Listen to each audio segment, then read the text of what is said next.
The saps that live in this town can all be split into two groups: lucky saps and unlucky saps.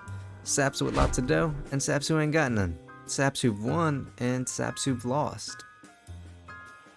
The undefeated Iron Wrestler Gary Grizzly has been caught in the Piranha's deathlock. The assassin from the Amazon, the amazing Piranha. He finally lost. What a deary night.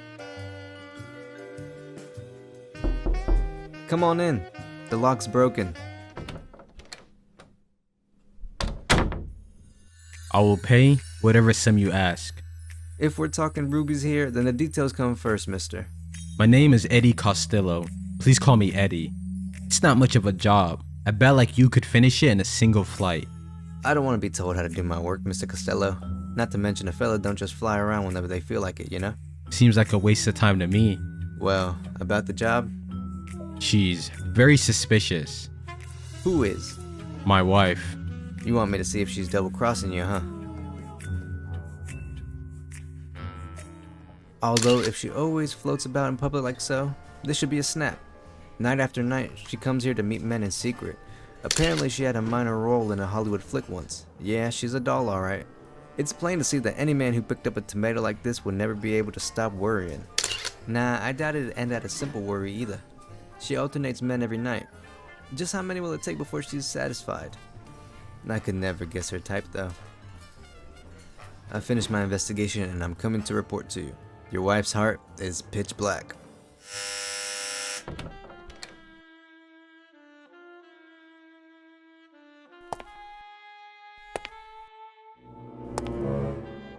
Mr. Costello! Well, not like it matters to me who the criminal is anyway. Now don't you go spilling anything.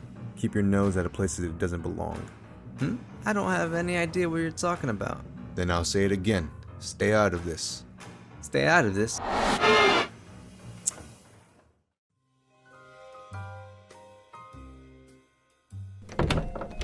Don't turn on the lights.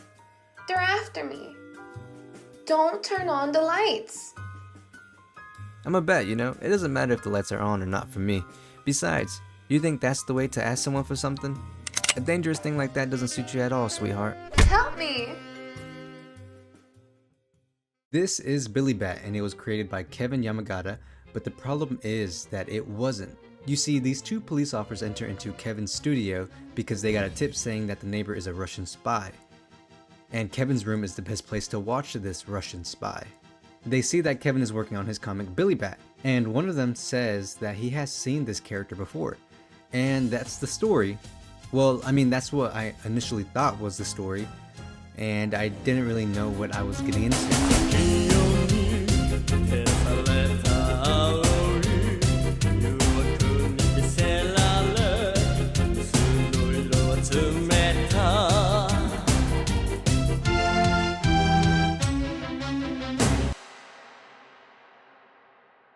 In order to discover the original creator, we follow Kevin on his adventure, which is a mind-bending, captivating, sad, heartbreaking, inspirational, and profound story.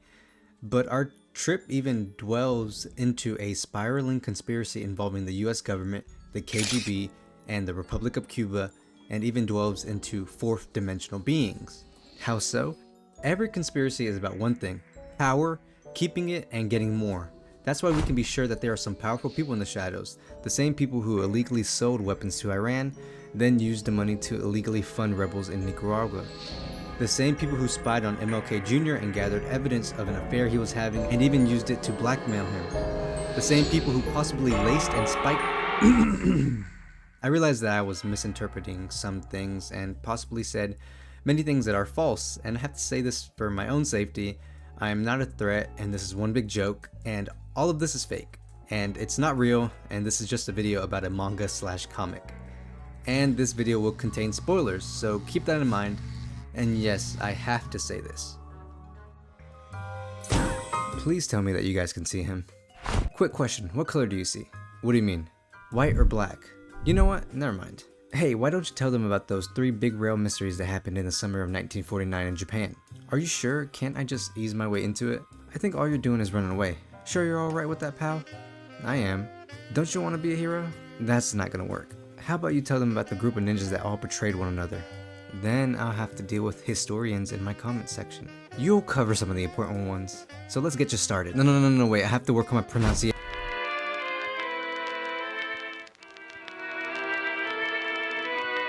Kevin makes it to Japan and finds out that his bat actually has a symbolic meaning. His friend that helped him get there takes him to a very sketchy restaurant, and in this restaurant he pesters Kevin, telling him that if he pays him, he won't tell everyone that he stole and plagiarized. Everything becomes more disfigured, and Kevin wakes up with his friend's dead body in front of him, and while in shock, the man from the restaurant shows up and another man tells him that he murdered this man, and that they will help him cover it up. Kevin agrees and decides to dump and place the body on the train tracks. And this is where the conspiracy starts. In order to give you guys a better idea, we have to talk politics. Kinda. You see, for 2 years, General Douglas MacArthur, who was in charge of the Allied powers, worked on making Japan less focused on the military and more democratic. He got rid of extreme nationalists in power, changed land ownership rules, and stopped big businesses from dominating. Japan also got a new construction that said it couldn't have a military. It seemed like a good plan. Starting in late 1947, stopping the spread of communists became very important. The group in charge of Japan and political parties were worried that Japan's bad economy might lead to a rise in communists, like in the Soviet Union and China. They got more concerned when the Japanese Communist Party gained more members in the government. In response, they changed some policies, leading to important changes. Public workers lost their rights to strike, unions had less power, and big companies were reorganized into a new system called Keiretsu. In 1949, an American banker named Joseph Dodge created a plan to improve the economy by cutting government spending and raising taxes. When Japan National Railways, JNR, began on June 1st, 1949, Shimoyama from the Ministry of Transport became its first president. He had to let go of a lot of workers because of Dodge's plan. On July 4th, over 30,000 workers at JNR lost their job. The next night, Shimoyama, who announced these layoffs, was found dead. Now let me share some more information about the day he went missing. On July 5th, Shimoyama exited a car outside Nahombashi Mitsukoshi department and instructed his drivers to wait. He was never heard from again. However, a person matching his description was seen numerous times throughout the day. Shimoyama's decapitated body was discovered between Kitasenju and Ayase stations in northern Tokyo at approximately 12:30 a.m. on July 6. Was it a homicide, or did Shimoyama jump in front of a train out of stress? Medical Inspector Shinosuke Yasoshima's report, which inspected the deceased at the site, suggested that this was the case. The official autopsy, on the other hand, revealed that the victim died before being hit by the train. The statute of limitation expired in 1964 after police investigations failed to produce conclusive results. Billy Bat says it was a planned murder and that he was placed on the tracks after he was assassinated. But the strange thing is, our main character Kevin was almost forced to do it. And he even read a comic with Billy Bat as a train conductor who ran over something at night. Now this isn't where the strange railroad conspiracies come to an end. There was another one that was partially mentioned, and that was the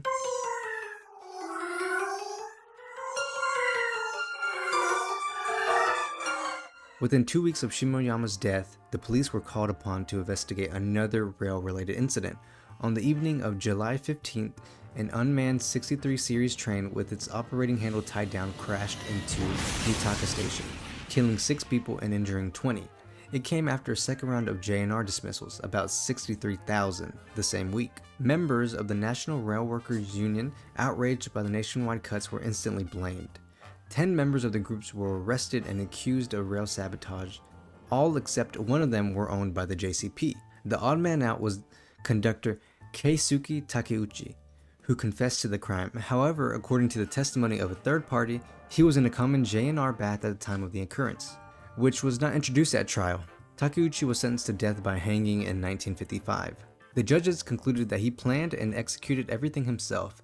The remaining defendants were all acquitted. And I also wish to shed some light on a topic that was running through my mind when reading this case. Police-induced false confessions are a serious problem that can lead to wrongful conviction and harsh consequences for innocent people. It's difficult to imagine why an innocent person would confess to a crime they didn't commit. Police in general have been accused of using physical and mental torture to coerce individuals into admitting guilt for a crime. Many people eventually withdraw their confessions in court, Takeuchi had already pleaded his innocence before dying in prison from a brain tumor in 1967. This is also an ongoing theme in Billy Bat. There is a lot of false accusation and allegations of people being used as patsies or just taking the blame. One more to go. Don't you think my pronunciation needs a bit more work? I feel all the incoming comments. Don't worry about them, you know? Perfection is in the mind that makes mistakes. What does that even mean?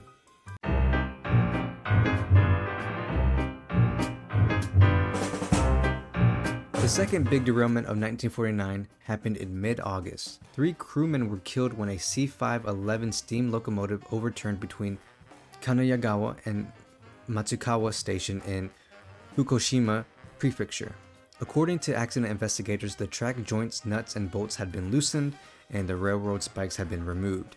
10 union activists from JNR and another 10 from a nearby Toshiba facility were indicted. The police's forceful techniques resulted in 20 guilty pleas, with 5 of the accused sentenced to death. The number was reduced to 4 after the second trial. Many individuals believed that those imprisoned in the Mitaka and Matsukawa derailments were set up by the SCAP and the government to discredit the Communist Party. As you may be aware, this isn't your typical recommendation video. I just couldn't help myself and I had to make something more meaningful and creative. This is more than just a manga about a comic and just a manga, it's more than that. Billy Bat depicts humanity caught in a cycle of conflict and historical manipulation. As we examine the ideas of fate and discovering the truth, it depicts a conflict between those who want to expose the truth and those who wish to keep it hidden. The manga raises the topic of whether history repeats itself because of forces beyond human control or because mankind is powerless to alter it. 2 bats with conflicting ideas about humanity, one calling for its annihilation and the other for its preservation. This serves as a metaphor for this struggle. This story implies that humanity's fate is in its own hands, highlighting that survivors are not the strongest, but the most capable of adapting and molding history. It also warns us against the hazards of using knowledge, such as time travel, and promotes contemplation of the universe without interfering with it. Billy Bat represents intuition. Just shut up. The author deftly blends historical and theological symbols, making the reader doubt their relevance to reality, and implying that ancient forces may still influence humanity's fate without their knowledge, a mysterious force leading humanity to self-awareness while revealing hidden truth. It is a very captivating mystery thriller manga with many twists and turns. One thing I fairly enjoyed was learning about the history of Japan and the factors that contributed to its rise to its current positions. When we begin to read, we are gradually introduced to a large number of characters who at first don't make sense and appear random, but eventually they become important. The themes explored include overcoming racial and religious discrimination, evolving social behavior throughout time, and the impact of conflict on civilians. I can't emphasize this enough. This was our reality, and some people had to live in it. When you look at it this way, it's crazy, and now our reality isn't as horrible, but there are still repercussions present. You can see that Naoki, Urasawa, and Takashi Nagasaki spent their time thoroughly researching and studying history. Billy Bat took 8 years to create, and I felt it in my soul. Alright, okay, enough praising. Billy Bat is much more than Kevin, as he is lured into a mystery concerning the bat's beginning centuries ago and how it affected history since its creation, as well as a multi-thousand-year conspiracy involving prophecy, power, and the icon of God. The plot will shift dramatically between the past and the future. It's complex and engaging, and in my opinion, one of Urasawa's best stories. But it is also heavily based on real-world conspiracy theories. I'll simply list a few things everyone knows about Dallas and what happened with the president in Dallas. Or actually, how about the Disney, or not Disney, I don't think I can say that, Ghost Riders. Literally after I finished reading, I just watched Wendigoon for like 2 weeks straight. Someone flushed their fried chicken. I find that the use of reality adds more weight and impact to everything. No matter what it does, it makes it connect. And it always comes with an interesting twist. Now I will stop stalling and get into one of the biggest conspiracies of all time, and how it was solved by a bat, and how I could possibly die. So if I don't upload a video in like 2 months, hold on. If I don't upload a video in 5 months, then I'm dead.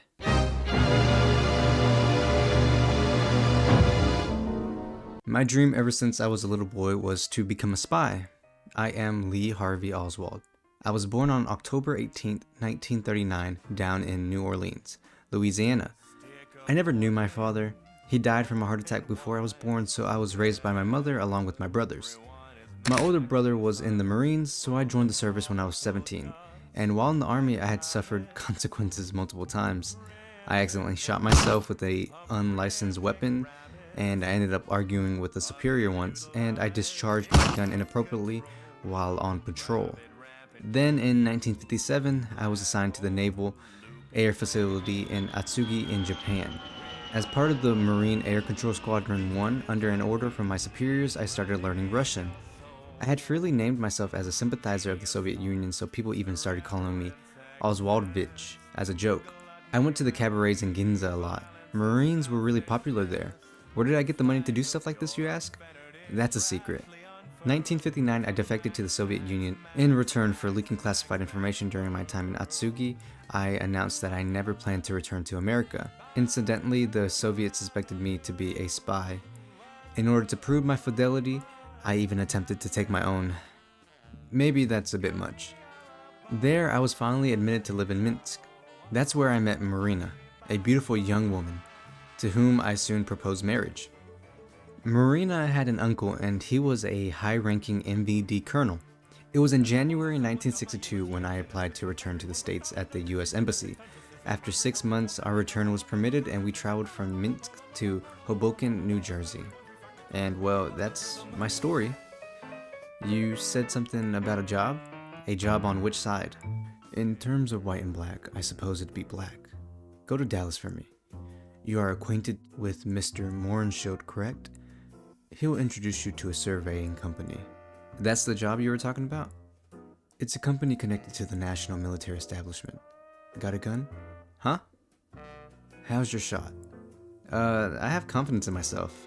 I missed out on my marksman's medal though. Go practice some more then. Why in the world would I have to? Also, buy a rifle. Huh? One that won't leave footprints. May I suggest utilizing a mail order service?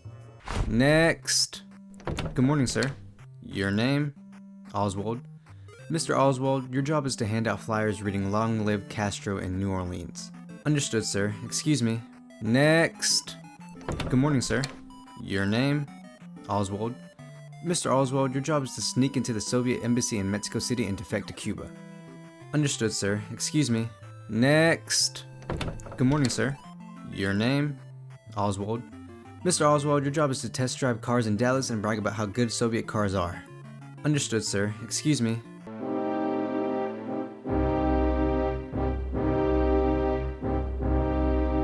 One of the richest businessmen in the world will have a son who will become president of the United States in the wink of an eye.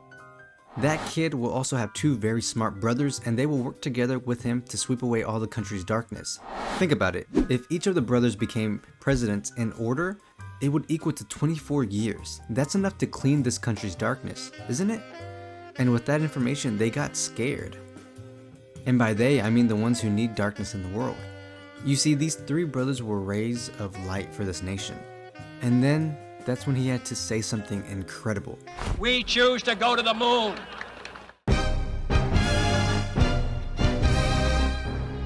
Many of you guys may know this, and some of you may not, but there was an attempt before the man himself. There was a US Army general who was at the top of the army. He made up a story about a fake base and got together 40 transporters to move an entire special squad disguised as servicemen off to emergency mock maneuvers, all for the sake of planning a coup d'etat on Washington. Make sure you get it right, don't shoot it out of focus. US Army General Edwin Walker was at a table by a window at his Dallas home. And then, the shot hit the window and caused Walker to be injured by fragments, ultimately avoiding death, and of course, the FBI's investigation of the incident ultimately came up cold, allowing Oswald to avoid charges and getting away with it later on. Shortly after Oswald returned to New Orleans, he contacted the pro-Castro group Fair Play for Cuba Committee's headquarters in New York, offering to open a New Orleans chapter at his expense. Oswald paid to have flyers made titled "Hands Off Cuba" that he passed out on the streets of New Orleans. While handing out these flyers, he was arrested for disturbing the peace after being involved in a fight with some anti-Castro Cubans. In early October 1963, Oswald obtained employment at the Texas School Book Depository solely by chance, due to a conversation that his wife had with neighbors over coffee. At the time of his hiring, nobody knew the motorcade route, but everybody knew that President Kennedy was planning to visit Dallas. Oh look, it's Kevin. It's been a while. I wonder what's on that paper he's looking at.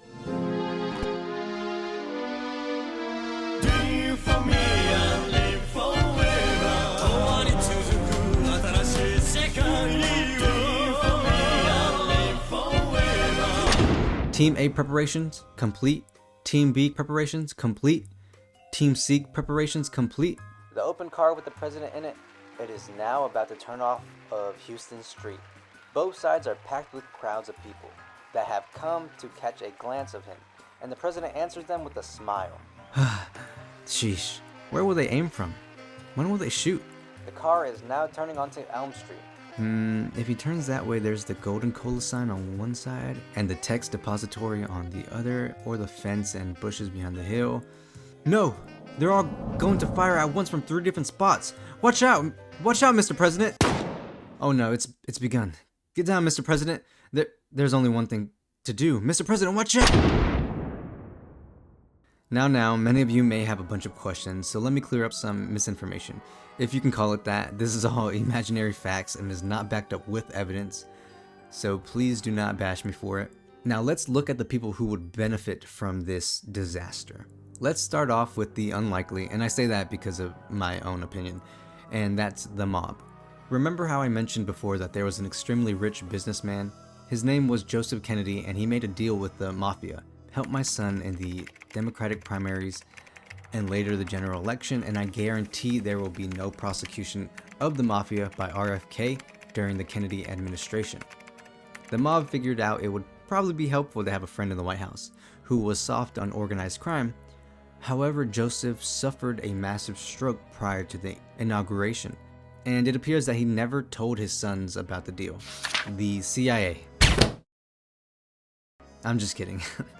When John F. Kennedy became president, he attempted to reform the CIA's policy, emphasizing a more open and direct attitude to dealing with the developing world, which contrasted with Dulles' approaches. JFK then fired Dulles and a handful of his closest associates and began overseeing the CIA's operation, which were previously mostly immune from examination. JFK, feeling like a loose cannon, vowed to dissolve and scatter the CIA. The CIA favored the Vietnam War and an invasion of Cuba. JFK was aware that the Vietnam War was unwinnable and would cost the lives of many of our finest young men. He had crafted an executive order to bring the troops' withdrawal from Vietnam, with the goal of getting all of our forces out within a year or so.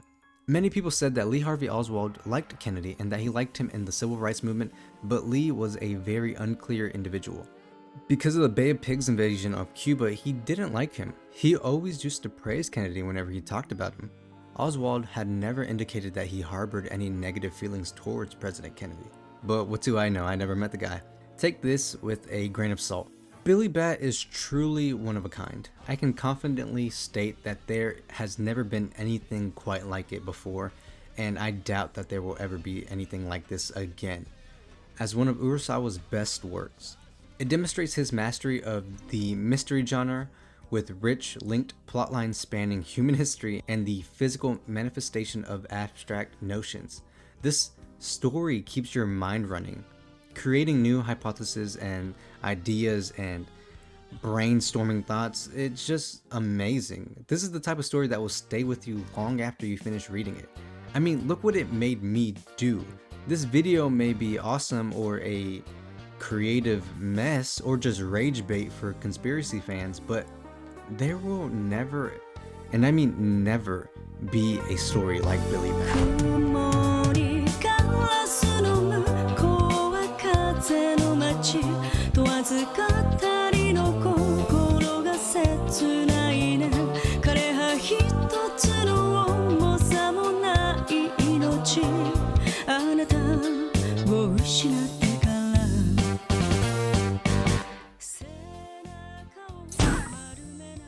Goodbye, and thanks for watching.